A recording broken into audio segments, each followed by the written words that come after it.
پاخانے میں خون آنے کی کئی وجوہات ہو سکتی ہیں، لیکن زیادہ تر معاملات میں یہ کسی سنگین مسئلے کی علامت نہیں ہوتا۔ آئیے اس کو تفصیل سے سمجھتے ہیں۔ سب سے پہلے یہ جاننا ضروری ہے کہ کیا واقعی پاخانے سے خون آ رہا ہے۔ اگر آپ کو ٹوائلٹ میں سرخ یا کالے رنگ کے دھبے نظر آ رہے ہیں تو گھبرانے سے پہلے یہ سوچیں کہ آپ نے حال ہی میں کیا کھایا ہے۔ کچھ کھانے پینے کی چیزیں آپ کے پاخانے کے رنگ کو بدل سکتی ہیں، جیسے کہ چقندر، کرین بیری، ٹماٹر اور ریڈ فوڈ کلر سے بنی اشیاء پاخانے کو سرخ رنگ دے سکتی ہیں۔ بلو بیری، بلیک لیکرس اور کچھ دوائیں جیسے پیپٹو بسمل یا کاؤپیکٹڈ آپ کے پاخانے کو کالا کر سکتی ہیں۔ لیکن اگر آپ کو یقین ہو جائے کہ پاخانے میں خون ہے تو اگلا قدم یہ سمجھنا ہے کہ خون کہاں سے آ رہا ہے۔ خون کا رنگ دیکھ کر اندازہ لگایا جا سکتا ہے کہ خون جسم کے کس حصے سے آ رہا ہے۔ اگر خون چمکدار سرخ ہے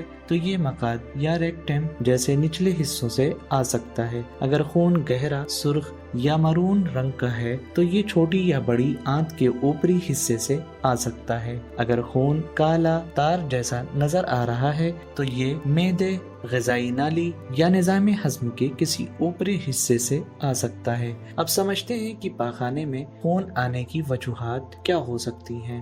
پاخانے میں خون آنے کی کئی وجوہات ہو سکتی ہیں، جیسے بواسیر۔ یہ ایک عام مسئلہ ہے۔ مقعد کے اندر یا باہر بواسیر ہو سکتی ہے جس میں کبھی کبھی سوجن ہو جاتی ہے جس کی وجہ سے خون آ سکتا ہے۔ مقعد میں درار، کبھی کبھی مقعد کی جلد پر چھوٹے کٹ یا دراریں پڑ جاتی ہیں جس کی وجہ سے پاخانے کے دوران یا بعد میں درد اور خون آ سکتا ہے۔ ڈائیورٹیکولوسس اور ڈائیورٹیکولیٹس، جب بڑی آنت کی دیواروں میں چھوٹے تھیلے بن جاتے ہیں تو اسے ڈائیورٹیکولوسس کہتے ہیں۔ اگر ان میں سوجن یا انفیکشن ہو جائے تو اسے ڈائیورٹیکولیٹس کہتے ہیں، جو خون کا سبب بن سکتا ہے۔ پیپٹک السر، پیٹ میں موجود ایسڈ اگر پیٹ کی حفاظتی تہہ کو نقصان پہنچائے تو وہاں السر بن سکتے ہیں۔ ان السر سے خون بہہ سکتا ہے جس سے پاخانہ کالا اور تار جیسا لگ سکتا ہے۔ سوزش والی آنت کی بیماری، السریٹیو کولائٹس اور کرونز ڈیزیز جیسی بیماریاں آنتوں میں سوزش پیدا کرتی ہیں جس سے پاخانے میں تھوڑا یا زیادہ خون آ سکتا ہے۔ اب یہ جانتے ہیں کہ پاخانے میں خون آنے کی علامات کیا ہوتی ہیں۔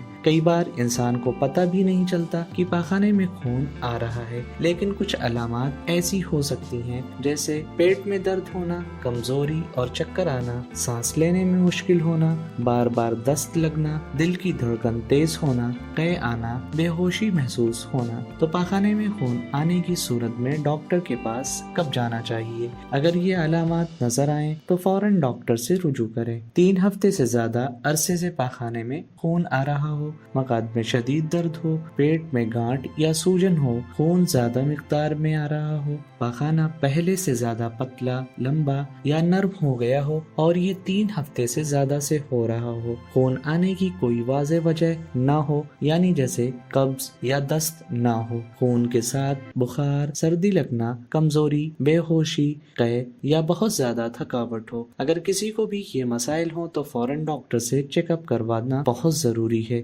اگلی ویڈیو میں ہم بتائیں گے کہ پاخانے میں خون کو کم کرنے کی